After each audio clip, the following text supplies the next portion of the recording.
plug these in, if you plug them in and then yank and pull on them, you could pull the board out of the position it's in if you're not gentle, okay?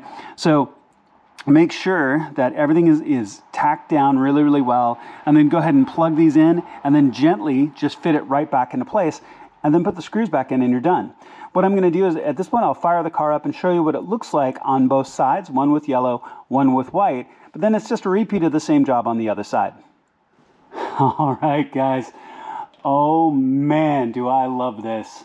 Now, at least on the screen here on my camera, it looks a little bit blown out on the screen, but to my eyes, the yellow is just super sharp and bright. It's just as sharp as the white is, but looks so good.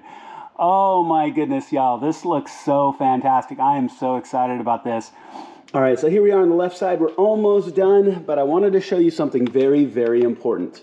So I did my initial assembly. I took the OEM boards off and I put the new ones on. I tested them before I slid this back into place. Everything worked. That was great. I slid the assembly down in, screwed it down, tested it, and my DRLs were off. How weird. Take it all back apart again, check all my wiring, check my plugs. Everything seems to be right, and it still didn't work, and I couldn't figure out why.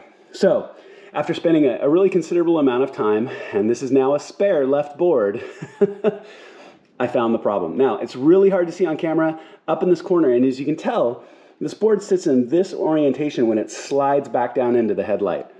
If you look up in this corner, there are two silver contact patches right there, and super small right there, or should be there, is a resistor, and it looks just like the little ones right here in the middle of the board. If you notice, it's gone, and I'll show you the problem. The problem right here is the actual light guide itself.